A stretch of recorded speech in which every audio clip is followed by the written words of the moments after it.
Race number 4 in the card. Let's get straight onto the action. Darren Burrows with me, and top of the board here, Mount Anderson trading at around 33 to 10 at around 10 o'clock this morning, Darren. And that, of course, being run over the mile. Just a reminder, of course, with regards to our social media, for those of you who haven't been on Twitter or on our WhatsApp group, please take the time out and come and join and follow. We'd love to have you part of it. We are at Weighted to Win on Twitter, and the other one, of course, being our Weighted to Win WhatsApp group. Darren Burrows, let's talk about the early favourite, priced up at 33 to 10, Mount Anderson.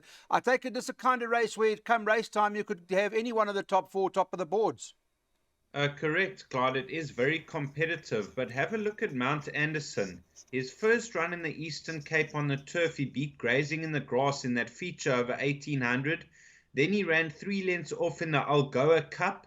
Then he ran 2 below par performances on the Poly. Back on turf last time out, beat Ferrari Ice half a length. Now he meets Ferrari Ice on the same weight terms this time around. So I believe Mount Anderson could have Ferrari Ice's measure over the mile, but they have to both go in. Of the rest, you got to include Safari Blue, a good winner with the blinkers fitted last time out. And then Bold Resolve, a very consistent horse. Richard Fourie in the saddle can't be ignored. So 1, 2, 3, 4. Okay, those are the top in terms of the market anyway, and that's the way Darren's leaning. Obviously, in his own jackpot, he's looking to bank a number 4 at the back over there. He likes this horse, Luna Halo. Welcome back, guys. This horse, top of the boards, is Hazy Crazy Night, number 1 on the card at 33 to 10. 16, Cavian's Kiara is trading at this, Cavian's Cara is trading at 4 to 1 and 5 to 1 about Silvery Blue or thereabouts, and 6, 7s and better the others. So from the jackpot that we saw earlier, Darren, again, there are a handful of horses that can win a race like this, but I know the boys have been talking about our Shruti, Hey Siri, number 15, who's currently 12 to 1. I think those odds are going to be slashed by half come race time. What do you think? Clyde, I didn't originally have her in my selections. Daryl likes her, so I did include her in the exotics for that reason.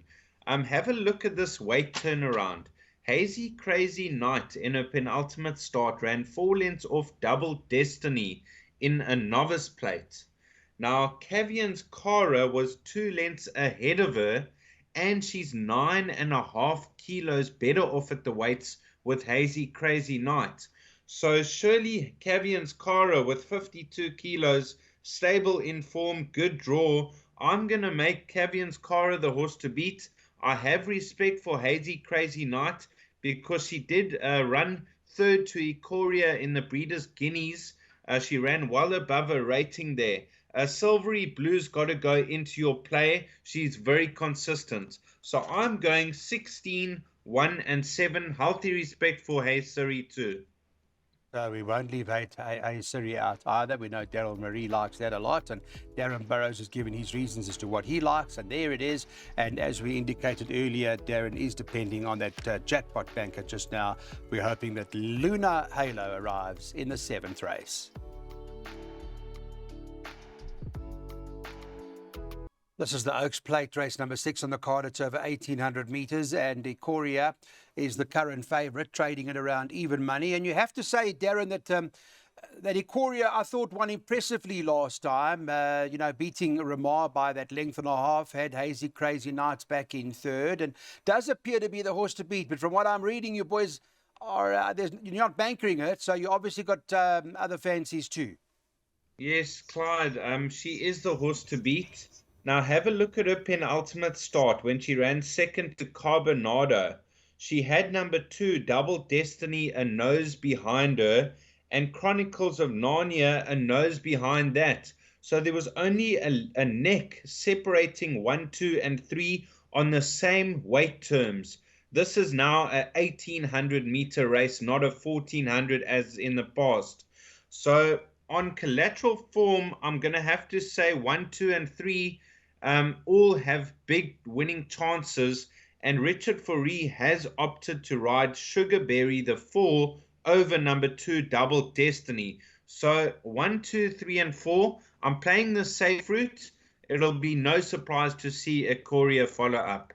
Yeah, absolutely right. That horse Carbonado beat Ikorio, who won next time, beat Double Destiny, who came out and won immediately, beat Burning Moon, who came out and won immediately, and maybe it's the turn of Chronicles of Narnia. 1, 2, 3, 4 is our quartet box here.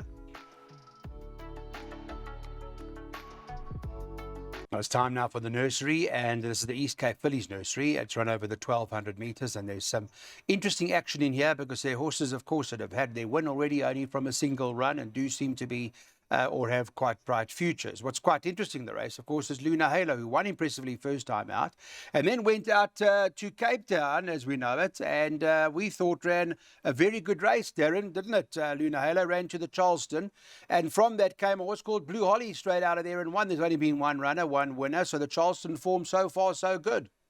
Yes, so far so good. One runner, one winner.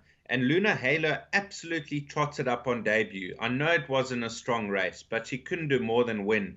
And last time out, I watched that replay. She was towards the back of the field on her own down the center of the track, and she was staying on really eye-catching in the closing stages. I think she'll take a power of beating. Now have a look at Adita. We all landed a gamble on her last time out on debut. She beat a horse like Summer Odyssey. If you had to ask Alan Greef, compare Summer Odyssey to Luna Halo, he probably wouldn't put them in the same bracket. So for me, Luna Halo is my banker of the day. Your argument, inverted commas, does make a whole lot of sense. And so, Darren Burrows shouting home, Luna Halo, and we'll be behind him here in this.